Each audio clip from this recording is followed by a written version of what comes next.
ሰላም ጤና ይስጥልን እንዴት አላችሁ እንዴት ሰነበታችሁ ይህ ያሮስ ነው ወንድማችሁ ልዑል መብራቱ ነኝ መረጃዎቻችን ጀምረዋል በቀጥታ እንግዲህ ወደ መረጃችን ነው የማመራው ከቅድስት ሥላሴ ዩኒቨርሲቲ ፕሬዝዳንት ከደቡብ ኦሞ አሪዞኖች ሀገረ ስብከት ሊቀ ጳጳስ ከብፁዕ አቡነ ፊሊጶስ ጋር አንድ መረጃ ማህበራዊ ሚዲያውን ሲያጨናንቅ ተመለከትንና ይህ መረጃ ለእናንተ ለማቅረብ ወደድኩኝ ብፁዕነታቸው ቡራኪያቸው በረከታቸው በሁላችን ላይ ትደር ብፁዕ አቡነ ፊሊጶስ ደገኛ ትሑት አባት ናቸው በእውቀትም እጅግ ጥልቅ እውቀት ያላቸው በመንፈሳዊም በዓለማዊም ጠንካራ የሚባሉ አባት ናቸው በቅድስት ሥላሴ ዩኒቨርሲቲ ፕሬዝዳንት ናቸው ዋናው ማለት ነው ዋናው አባት አዛዥ ናቸው እንዲሁም ደግሞ እኛ አባት በደቡብ ኦሞ አሪዞኖች ሀገረ ስብከትም ሊቀ ጳጳስ ናቸው የቅዱስ ሲኖዶስም አባል ናቸው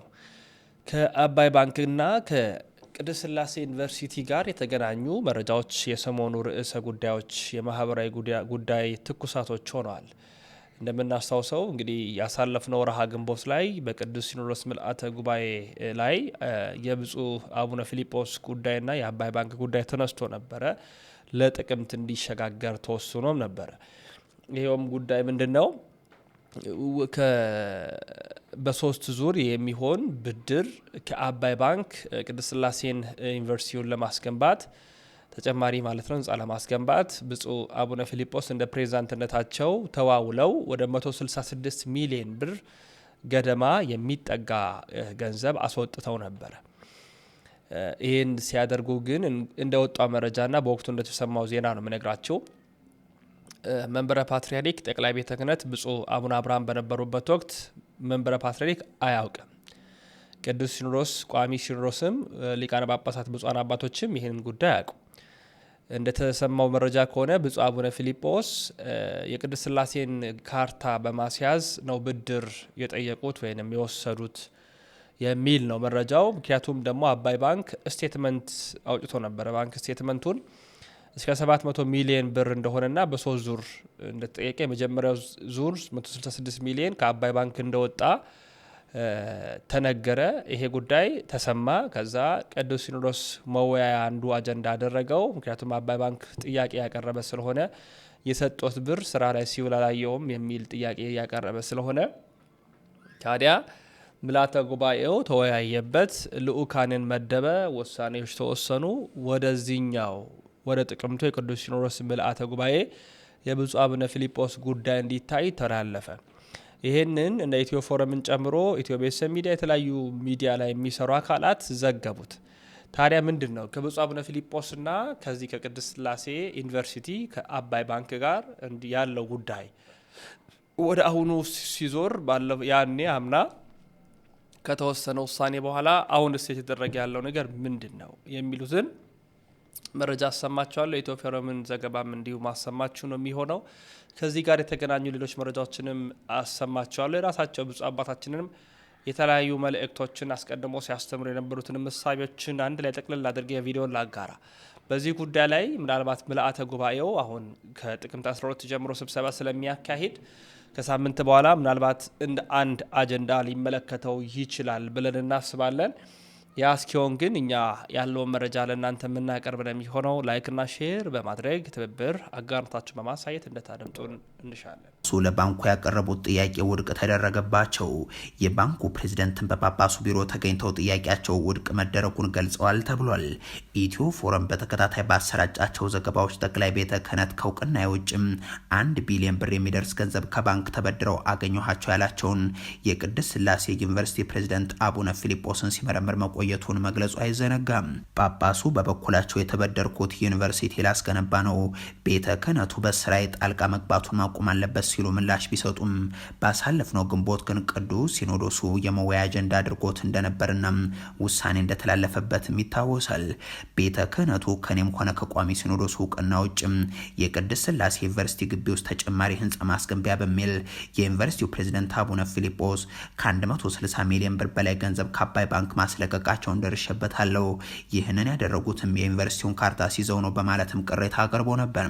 ቅዱስ ሲኖዶስ ሊቀ ጳጳሱ አቡነ ፊልጶስ ትክክለኛ አሰራርን አልተከተሉም፣ የቤተ ክርስቲያኗን ንብረት አስይዘውም ከባንክ መበደር አልነበረባቸውም በሚል ከተወያየ በኋላም ገንዘቡን መልሰው ካርታውን ከባንኩ እንዲያስመልሱ የተጀመረውን ህንጻን በውስጥ ገቢ እንዲጨርሱ የሚል ውሳኔ ባሳለፍነው ግንቦት አሳልፏል። ይህንን ተከትሎ አቡነ ፊልጶስ የቅድስት ሥላሴ ዩኒቨርሲቲን የይዞታ ማረጋገጫ ካርታም ባንኩ እንዲመልስላቸው ከአንድ ሳምንት በፊት የጠየቁ ሲሆን በመጀመሪያው ዙር ከተለቀቀው 166 ሚሊዮን ብር ውስጥ 50 ሚሊዮኑን ለመክፈል ስለመወሰንና ባንኩ ይህንን ታሳቢ አድርጎ ካርታውን ይመልስልን ሲሉም ለአባይ ባንክ ማመልከቻ ማስገባታቸው መዘገባችን ይታወሳል።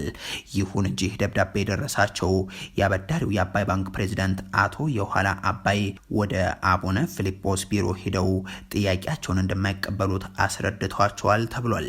የባንኩ ፕሬዝዳንት የተቋማቸውን ህግ ጥሰው ያለ ዋስትና የሚሰጡት ብድርም ሆነም ብድር ሳይመለስ የሚመልሱት ካርታ እንደማይኖር ያስረዱ ሲሆን በተዋዋልነው መሰረት ያበደርናችሁን ገንዘብ በጠቅላላ ከነወለዱ ስትከፍሉ ብቻ ካርታውን እንመልሳለን ሲሉም በአጽንኦት ማስረዳታቸውን የአባይ ባንክ ምንጮች ለጣቢያችን አረጋግጧል። ሲኖዶሱ ከባንክ የተበደራችሁትን ገንዘብ መልሳችሁ የተጀመረውን ህንፃ በውስጥ ገቢ ያስጨርሱ በማለት ያሳለፈውን ውሳኔ ለማስፈጸምም በህንፃው ላይ ተከራይተው አገልግሎት ከሚሰጡ ተቋማት በየወሩ ከዚህ በፊት ከሚከፍሉት ተጨማሪ 5.4 ሚሊዮን ብር ለማስከፈል መወሰናቸውን ይህም ከዚህ በፊት ከሚገኘው በተጨማሪም ከ65 ሚሊዮን ብር በላይ ለመሰብሰብ የታቀደ ነው።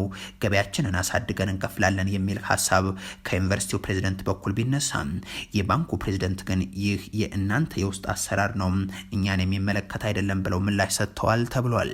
ከአንድ ሳምንት በፊት የተጻፈውና በአቡነ ፊልጶስ ፊርማ ለባንኩ የተላከው ደብዳቤም ዩኒቨርሲቲው ዓመታዊ ገቢያቸውን የሚያሳድግባቸው ሌሎች አማራጮችን የዘረዘረና ይህንን ታሳቢ በማድረግ ቀሪውን 116 ሚሊዮን ብር የምንመልስበትን መንገድ ለማመቻቸት አዲስ የብድር ውል እንፈራረም ሲል የሚጠይቅ ቢሆንም የአባይ ባንክ ፕሬዝዳንት ግን እንዲህ አይነት አሰራርን ለመፈጸም የብሔራዊ ባንክም ሆነ የባንካቸው ህግ እንደማይፈቅድ ገልጸው ማንም ሰው በራሱ ፈቃድ በራሱ ስልጣን የሆነ ደረጃ ላይ አይደርስም።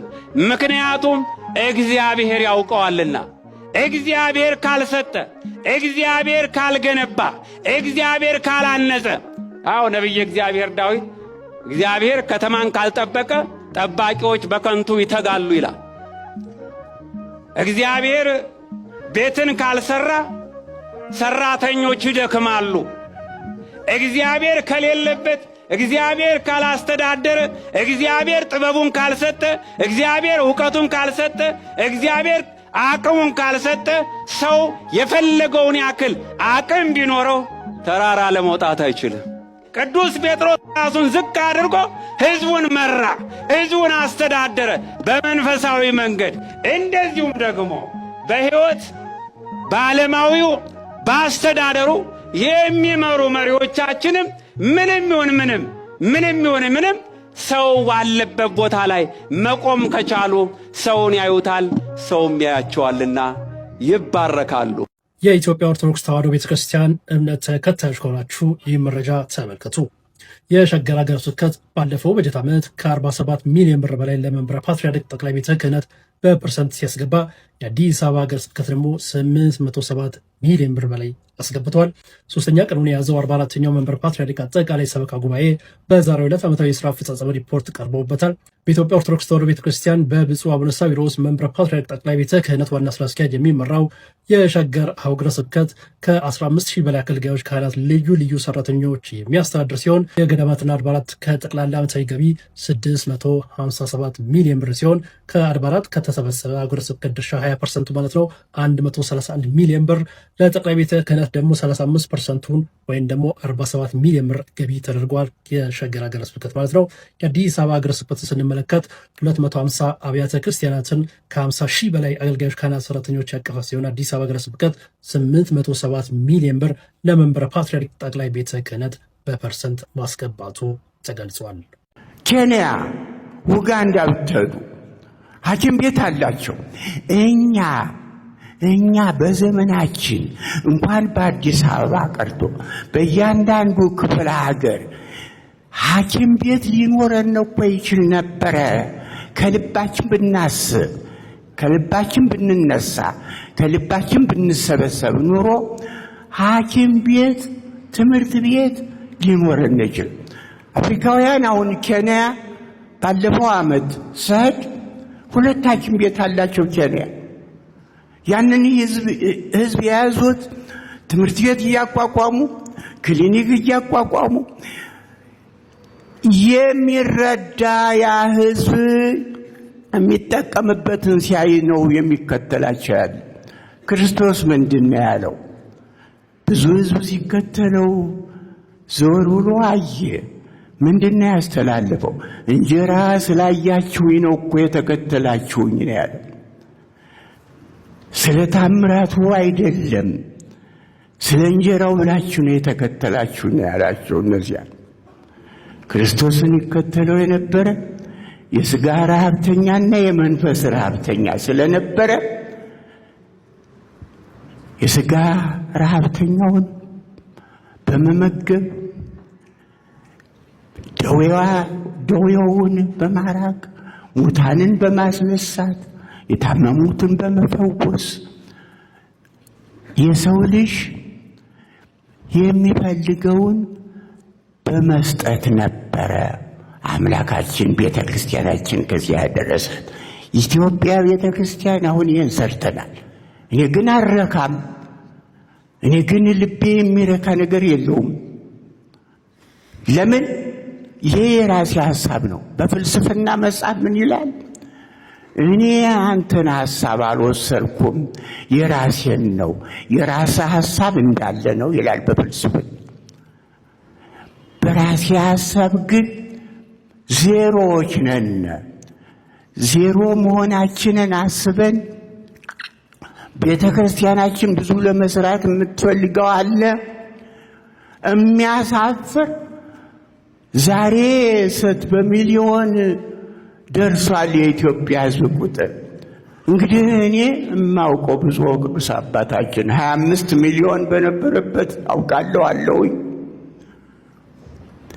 እንዲያውም የሱዳን መንግስት በሱዳን ቤተክርስቲያን ሳቋቁም 18 ሚሊዮን ምን የሚል ባክግራውንድ ሲያጠና ሰጠ። አይ እኔ ይሄንን አልስማማም፣ እናንተ ያቀረባችሁት የኢትዮጵያ ቤተክርስቲያን ታሪክ የሀገሬ ቤተክርስቲያን ታሪክ ነውና አርሙ። ይሄንን ማርምበት በሱዳን የኢትዮጵያ ኤምባሲ እንዲሰጠኝ ጠየቅኩኝ። ስታስቲክ ለኢትዮጵያ መንግስት ጠይቆ ስታስቲክ እንዲሰጠኝ ይፈልጋለሁ። የኢትዮጵያ ኤምባሲም ተባበረና ስታስቲክ ሰጠኝ። ያንን ስታስቲክ ብፁዕ ቅዱስ አባታችን ለዚህ ሲኖዶስ አቀርበዋለሁ። ለዚህ ለሚቀጥለው ሲኖዶስ ምን እንደሆነ የኛ ጉድ የኛ ነገር እንሰራለን ወይስ ተኝተናል ለሚለው 1994 ያለ ስታስቲክ አለ። ድሮ እኔ የማውቀው ስምሪት የሚባል ነበረ። ቆጠራ፣ የህዝብ ቆጠራም የራሳችን ነበረን። ራሳችን ቤተክርስቲያኗ ቆጠራ ታረግ ነበረ። ስንት አብያተ ክርስቲያናት ታንጸዋል? ስንት መምህራን አዳዲስ ተቀጥረዋል? ስንት ምዕመናኑስ ስንት ሆነዋል? ስንት በዚህ ዓመት ተተክቷል?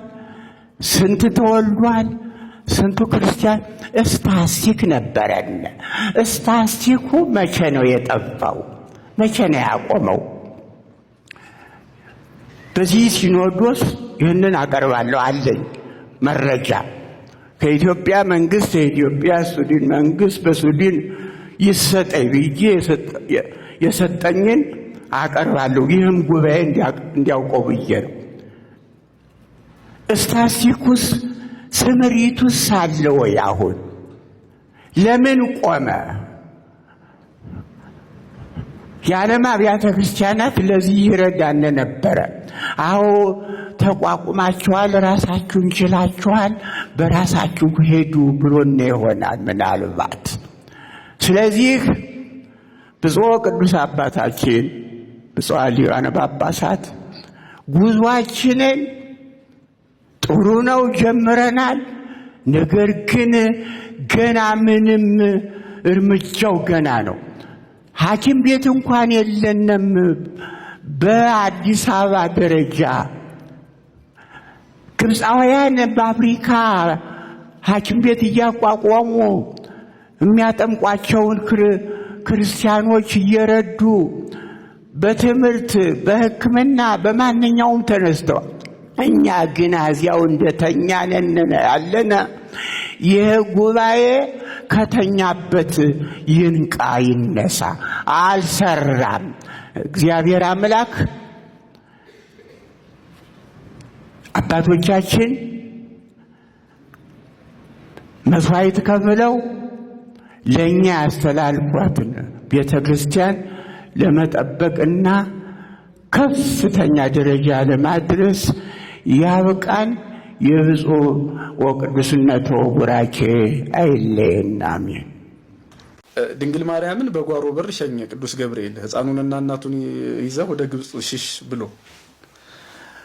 ለእናቱ ለድንግል ማርያም አዝኖ ለፈጣሪው እናት አዝኖ ቅዱስ ገብርኤል እሷን በጨለማ እንድትሰደድ ከሞት እንድታመልጥ አድርጎ ከሸኘ በኋላ እነዚህን 144,000 ሕፃናትን ለወለዱ እናቶች ለምን ነው ያላዘነ? እንደው ለአንዱ እንኳን እርዳታ የለም ለምን አላለም? ለህይወት ምክንያት ሊሆነን የመጣ ክርስቶስ ለምንድን ነው ለሞት ምክንያት የሚሆነን? ለሐዘን ለልቅሶ ለምንድን ነው ምክንያት የሚሆነን የሚለውን ሲፈታ ምን ይለዋል?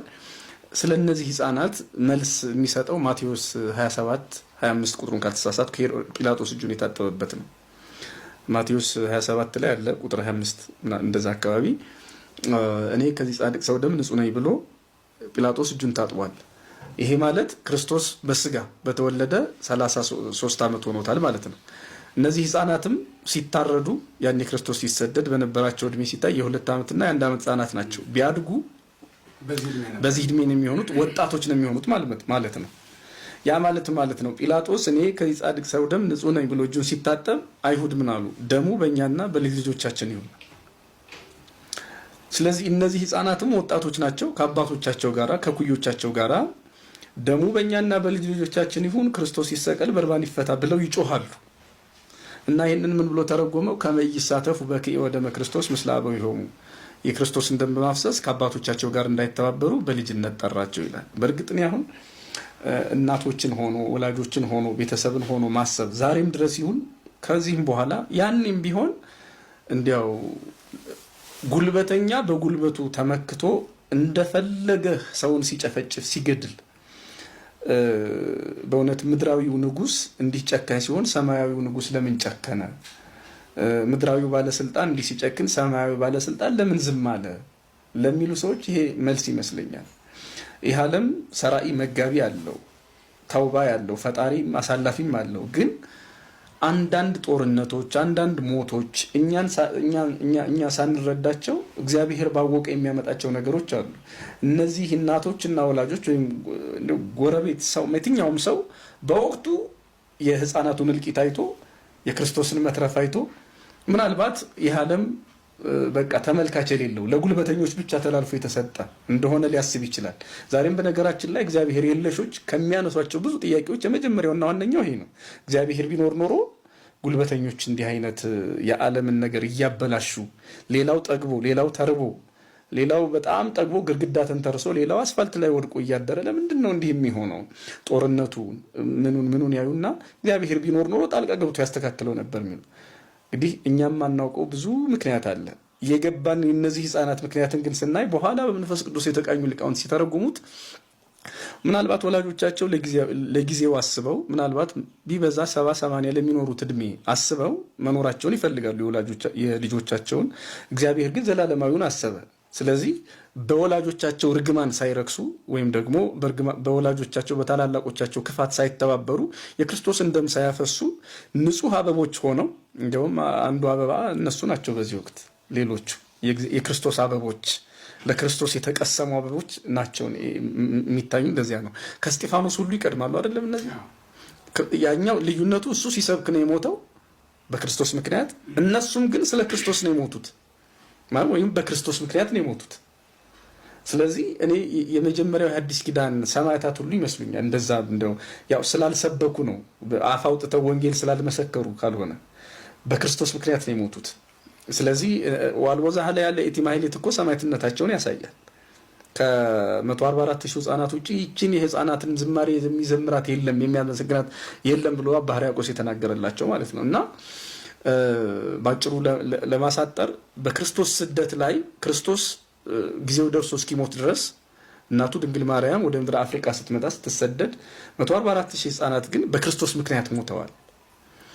ምን ያህል ፈቃድ እግዚአብሔር ምን ያህል የእግዚአብሔር ሐሳብና የኛ ሐሳብ የተለያየ እንደሆነ ማሳያ ይመስለኛል። በጣም ወላጆች እንደው እግዚአብሔር ቢኖር የኛ ልጆች ይሄ መከራ ሊደርስባቸው አይገባም ነበር፣ ይሄ ሞት ሊደርስባቸው አይገባም ነበር ብለው ያስባሉ። ደግሞ ማሰባቸው አይቀርም። ነገር ግን እግዚአብሔር ይሄን ለምን እንዳደረገው ተጻፈ። በኋላ በኃጢአት እንዳይተባበሩ ልጆች አድገው ክርስቶስ ይሰቀል እንዳይሉ የወንበዴ ወዳጆች እንዳይሆኑ አስቀድሞ ጠራቸው፣ አስቀድሞ ወሰዳቸው። እግዚአብሔር ትክክል ነው፣ እግዚአብሔር አይሳሳትም። ያኔም ዛሬም ነገም ሊሳሳት የሚችል አምላክ የለንም ነው። እንግዲህ ስለ ስደቱ ሳስብ የመጀመሪያው ይሄንን ነው የምለው። የተወዳችሁ ቤተሰቦቻችን የዛሬ መረጃዎቻችን ይህን ይመስላሉ። ላይክ ሼር በማድረግ ቤተሰብ ሁኑን። ያሮስ የእናንተም የእኛም ነው።